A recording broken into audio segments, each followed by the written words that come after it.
नमस्कार दोस्तों, GK study with Rakesh में आपका हार्दिक स्वागत है। हम लास्ट वीडियो लेक्चर में देखा था भारत शासन अधिनियम 1935। भारत शासन अधिनियम की 3-4 विशेषताएं थी, वो मैंने आपको बता दी थी। आज हम भारत शासन अधिनियम की विशेषताओं को ही कंटिन्यू करते हैं।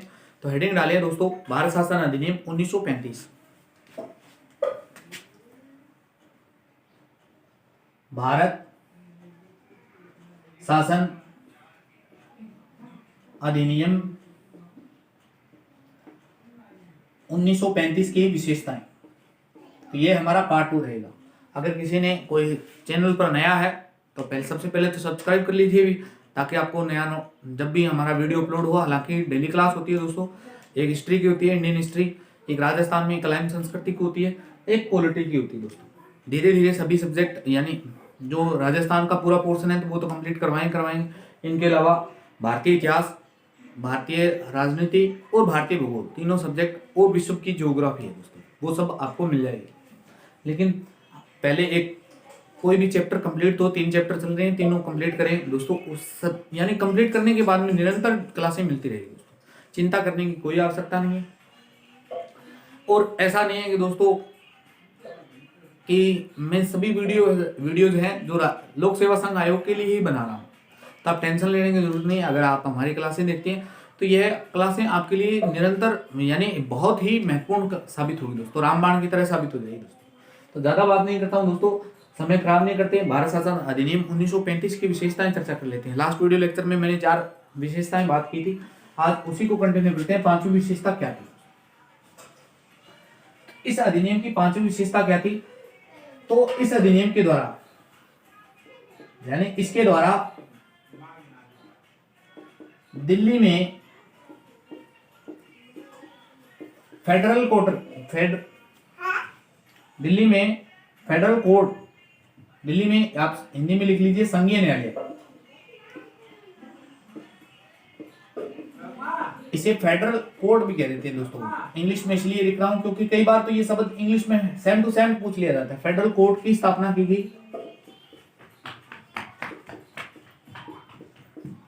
की गई, यह सर्वोच्च न्यायालय नहीं था, यह सर्वोच्च न्यायालय यानी सुप्रीम कोर्ट नहीं था, क्योंकि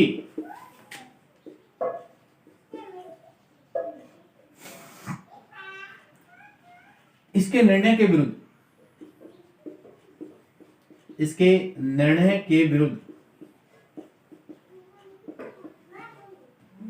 लंदन की प्रीवी काउंसिल में अपील की जा सकती थी। लंदन की प्रीवी काउंसिल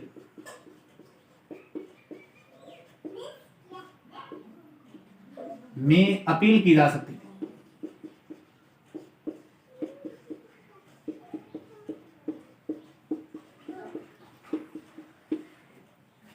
कहना क्या चाहते हैं आप? एक तरफ तो आप कह रहे हैं फेडरल कोर्ट यानी सुप्रीम कोर्ट कह रहे हैं, और एक तरफ ये कह रहे हैं कि सर्वोच्च न्यायालय नहीं है। और तो दोस्तों, हालांकि ये भारत का सबसे बड़ा कोर्ट जरूर था दिल्ली में, यानी भारत शासन अधिनियम 1935 में ये प्रावधान जरूर किया गया कि दिल्ली में एक संघीय न्यायालय होगा, लेकिन यह एक सर्वोच्च न्यायालय नहीं था। यानी फेडरल को संघीय न्यायालय जरूर बनाया गया था, लेकिन ये सर्वोच्च न्यायालय नहीं था। सर्वोच्च न्यायालय का क्या मतलब है दोस्तों? सर्वोच्च न्यायालय का मतलब यही होता है कि उसके निर्णय, यानी अगर सुप्रीम कोर्ट का कोई निर्णय आ जाता है तो उसके निर्णय के बाद में आप कहीं भी और अपील नहीं कर सकते हैं। तो अगर ये संघीय न्यायालय था, यानी इसे फेडरल नाम इसीलिए दिया जाता है क्योंकि इसके निर्णय के विरुद्ध कहाँ अपील की जा रही है? लंदन की प्रीवी काउंसिल में अपील की जा सकती थी, इसलिए इसे सर्वोच्च न्यायालय नहीं कह सकते।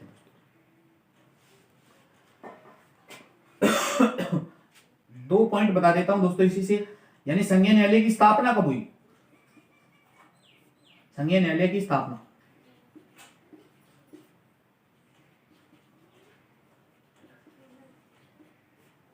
तो ये स्थापना 1937 में हुई थी दोस्तों, और इसके प्रमुख चीफ जस्टिस, यानी पहले आप यूं से प्रथम मुख्य न्यायाधीश लिख सकते हैं,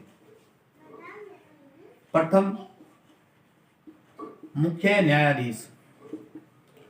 दोस्तों सुप्रीम कोर्ट का प्रावधान तो हमने, यानी कोर्ट का प्रावधान तो 1773 के एक्ट में कर दिया था, लागू कब हुआ? 17 यानी स्थापना कब हुई? 1774 में। उसके पहले मुख्य न्यायाधीश कौन थे? लॉर्ड इम्पे थे। ये हम चर्चा कर चुके हैं। लेकिन संघीय न्यायालय की स्थापना कब हो रही है? 1937 में हो रही है। और इसके पहले पहले न्यायाधीश कौन थे? तो मोरिस गवेयर थे।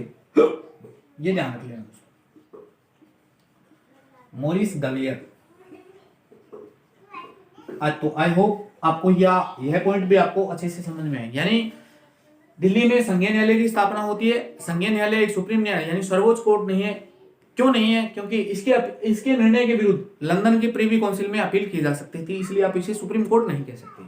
इसका प्रथम जज कौन था? तो मोरिस गवेयर था। और इसकी स्थापना कब हुई थी दोस्तों? इसकी स्थापना हुई थी 1937 में। यानी प्रावधान तो 1935 के अधिनियम में कर दिया हमने, लेकिन वास्तव में स्थापना कब हो रही है? तो वो हो रही है भाई 1937 में। तो ये इसकी 5वीं विशेषता। और क्या विशेषता थी?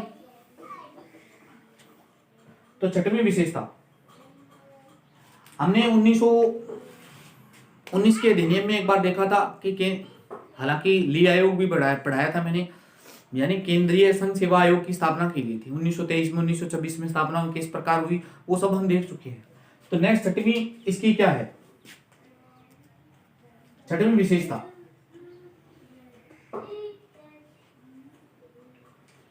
इसके द्वारा केंद्रीय स्तर पर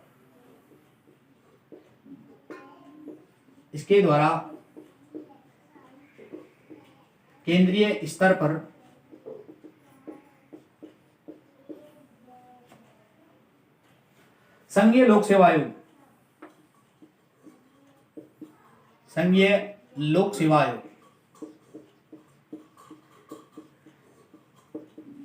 यानी केंद्रीय स्तर पर तो कौन सा आयोग बन रहा है? तो संघीय लोक सेवा आयोग, जिसे आप फेडरल इंग्लिश में कह सकते हैं federal public commission service, English में शॉर्ट फॉर्म में लिख देता हूं एफ। फेडरल हो गया सर्विस, पब्लिक सर्विस कमीशन, तथा राज्य स्तर पर स्टेट पीएससी की स्थापना हो गई दोस्तों। राज्य लोक सेवा आयोग,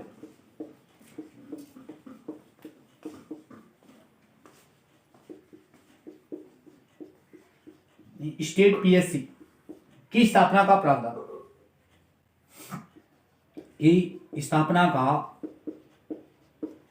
प्रावधान, अब दोस्तों कोई स्टेट पीएससी की तैयारी करता है तो उसके लिए तो वेरी वेरी इंपॉर्टेंट है दोस्तों, ये कम से कम 10 बार आ चुका है पहले, कि सबसे पहली बार स्टेट पीएससी का प्रावधान करने वाला कौन सा अधिनियम था? तो 1935 के अधिनियम में, ये देखो विशेषता, यानी 1935 के अधिनियम की विशेषता थी, इसमें पहली बार स्टेट पीएससी की बात की।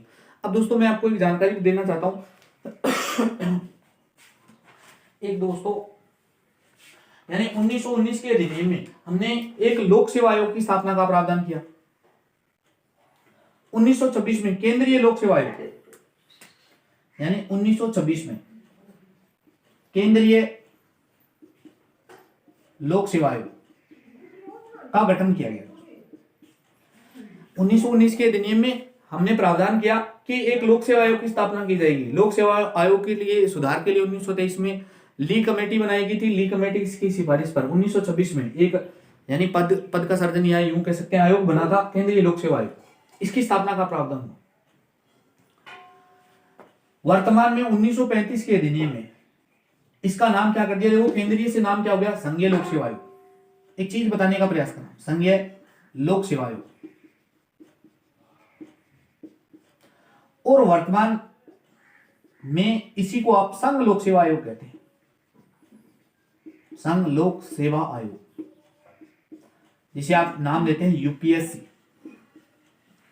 तो ये इसका हिस्ट्री है दोस्तों। यूपीएससी का नाम, यूपीएससी यानी पहले केंद्रीय लोक सेवा आयोग, फिर संघीय लोक सेवा आयोग, वर्तमान में इसका नाम क्या है? संघ लोक सेवा आयोग है। तो ये इसकी हिस्ट्री है। हिस्ट्री बताइए मैंने आपको कि संघ लोक सेवा आयोग वर्तमान में नाम कैसे आया, कब कब कैसे कैसे प्रयास किए गए।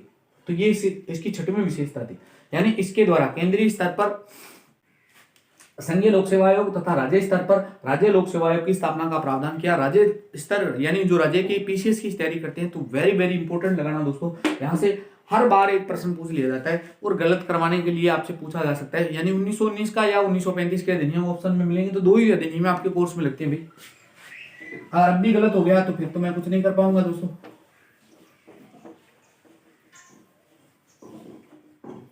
नेक्स्ट और क्या विशेषता थी दोस्तों इस अधिनियम की, ये यूपीएससी यानी इसमें वेरी वेरी इंपॉर्टेंट है दोस्तों, यूपीएससी सिविल सर्विस 2010 का पेपर चेक कर लेना, 2010 के पेपर में आया था। इसमें निर्देशों के ऊपर का भी उल्लेख था, इसमें निर्देशों के उपकरण,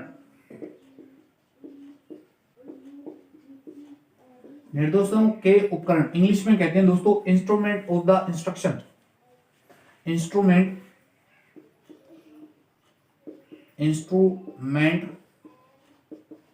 ऑफ द इंस्ट्रक्शन।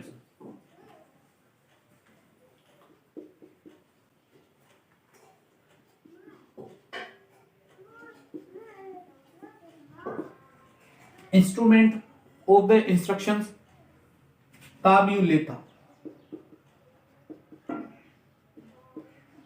अब सिविल सर्विस 2010 में क्या प्रश्न पूछा गया, तो सिविल सर्विस 2010 में प्रश्न ये पूछा गया, नोट लगाकर ये बात लिख लेना दोस्तों, निर्देशों के उपकरण को ही वर्तमान में नाम दिया गया नीति निर्देशक तत्व, जो भारतीय संविधान के भाग 4 में उल्लिखित है। बस यही प्रश्न पूछा गया था कि नीति निर्देशक तत्वों का भारत शासन अधिनियम 1910 में किस नाम से, यानी सीधा प्रश्न पूछा निर्देशों का उपकरण भारतीय संविधान के किस भाग में उल्लेखित है, तो भाग 4 में है। वर्तमान में इनका क्या नाम है, तो दोस्तों ध्यान रखना, वर्तमान में इन्हीं का नाम है नीति निर्देशक तत्व। तो ये कह सकते हैं कि वर्तमान संविधान में इन्हें राज्य के नीति निर्देशक तत्व कहा जाता है। वर्तमान संविधान में इन्हें राज्य के नीति निर्देशक तत्व कहा जाता है, जो वर्तमान में भाग 4 में उल्लेखित है। तो ये इस अधिनियम की जो भी 7वें 8वें विशेषता थी, ये मैंने आपको बता दिया दोस्तों। यानी निर्देशों के उपकरण की का भी उल्लेख था, जिसे वर्तमान संविधान में क्या कहते हैं, तो राज्य के नीति निर्देशक तत्व कहते हैं दोस्तों। और क्या विशेषता है दोस्तों, तो नेक्स्ट विशेषता है इसके द्वारा भारतीय रिजर्व बैंक, इसके द्वारा आरबीआई यानी भारतीय रिजर्व बैंक ऑफ इंडिया की स्थापना का प्रावधान, की स्थापना का प्रावधान, यानी आरबीआई की स्थापना का प्रावधान भारत शासन अधिनियम 1935 में ही कर दिया गया था।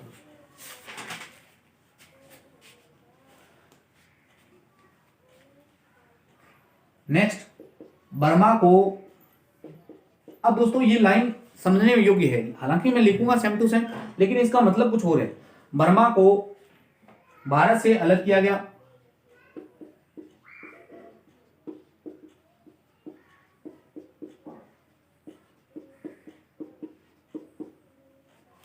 तथा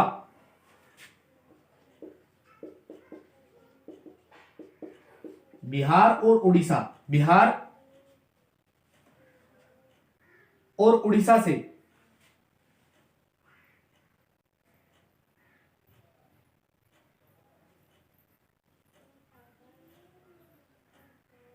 बिहार को उड़ीसा से तथा सिंध को, यानी 2 नए प्रांत बनाए जा रहे हैं, एक उड़ीसा और बिहार, यानी उड़ीसा से, बिहार से अलग कर दिया गया उड़ीसा, सिंध को बॉम्बे से अलग किया गया, बॉम्बे से अलग किया गया। अब लाइन में रोचक तथ्य क्या था वो जानना दोस्तों, यानी 2 विशेषताएं बता दी मैंने। इसके द्वारा आरबीआई बैंक की स्थापना का प्रावधान किया गया। आरबीआई बैंक अपने आप में एक चैप्टर है दोस्तों, इसको अलग से पढ़ा जाता है। फिलहाल ये यानी आरबीआई बैंक की स्थापना का प्रावधान किस अधिनियम में किया गया था, तो 1935 में। अब आप गैस कर सकते हैं कि ये हमारे लिए वर्तमान में अच्छा है या बुरा नहीं, ये यानी कभी कभार मैं अंग्रेजों की तारीफ करता हूँ तो कभी उनको कोसता हूँ। तो ये अंग्रेजों के द्वारा प्रावधान किया जा रहा था। तो आप गैस कर सकते हैं कि अंग्रेजों की सुव्यवस्था भी रही होगी दोस्तों। बर्मा को भारत से अलग किया गया तथा बिहार को उड़ीसा से तथा सिंध को बॉम्बे से अलग कर दिया गया, यानी अलग अलग प्रांत बना दिए गए दोस्तों। अब दोस्तों बात यह है कि इस समय दो प्रांत थे, यानी दो राज्य थे, या यूं कह सकते हैं कि बर्मा और भारत, ये वास्तव में दो भौगोलिक इकाइयां हैं और इस समय तक दोनों ही अलग अलग थी। ये लाइन लिखी है, ये लाइन ही गलत है दोस्तों, यानी जिस भी राइटर ने लिखी ये लाइन गलत है। यानी बर्मा और भारत वास्तव में थे अलग अलग, लेकिन औपनिवेशिक काल में ये दोनों ही चीजें, यानी दोनों ही भौगोलिक इकाइयां किसके अधीन थी? तो इंग्लैंड के अधीन थी, यानी लंदन ब्रिटिश सरकार के अधीन थी। अब तक जितने भी नियम बने, यानी 1773 से लेकर 1919 के अधिनियम तक जो भी अधिनियम बनता था वो इन पर दोनों पर सेम लागू होता था, यानी एक ही अधिनियम के द्वारा सत्ता का संचालन हो रहा था। 1935 के अधिनियम में ये पहली बार प्रावधान किया गया, यानी ये भौगोलिक इकाइयां तो वास्तव में अलग अलग ही थी। 1935 के अधिनियम में ये प्रावधान किया गया कि अब जो नया कानून बनेगा वो बर्मा के लिए अलग होगा और भारत के लिए अलग होगा। यही बात थी, यही बात बताने का प्रयास कर रहा हूं। यानी हालांकि हमारी किताबों में यही लिखी हुई है कि बर्मा को भारत से अलग कर दिया गया, लेकिन इस लाइन का मतलब यह है कि अब जो भी नया कानून बनेगा वो बर्मा के लिए अलग बनेगा, भारत के लिए अलग बनेगा। लेकिन 1935 के अधिनियम से पहले पहले जो भी रेगुलेटिंग एक्ट से लेकर हमने जितने भी कानून पढ़े 1919 के अधिनियम तक, तो जब जितने भी बने उन पर सत्ता, यानी नियम जो बन रहे थे वो दोनों पर एक ही लागू हो रहे थे, यानी ब्रिटिश सरकार एक ही अधिनियम के द्वारा दोनों देशों का संचालन कर रही थी। लेकिन 1935 के अधिनियम में ये पहली बार प्रावधान किया गया कि बर्मा के लिए अलग कानून बनाया जाएगा जबकि भारत के लिए अलग कानून बनाया जाएगा। तो ये दोस्तों कुछ और विशेषताएं थी, आगे हम वीडियो को कंटिन्यू करेंगे। अभी और बहुत सारी विशेषताएं पड़ी है, इस पर कमेंट पड़े हैं, इसकी आलोचनाएं पड़ी है, तो वो सब हम नेक्स्ट वीडियो में देखेंगे। तब तक बने रहिए। वीडियो कैसा लगा, अच्छा लगा तो अपने मित्रों के साथ में शेयर करें। अगर आप चैनल पर नए हैं तो सब्सक्राइब कर लीजिए दोस्तों, ताकि आपको हमारे वीडियो का नोटिफिकेशन मिलता रहे। धन्यवाद दोस्तों, मिलते हैं नेक्स्ट वीडियो में। जय हिंद, जय भारत।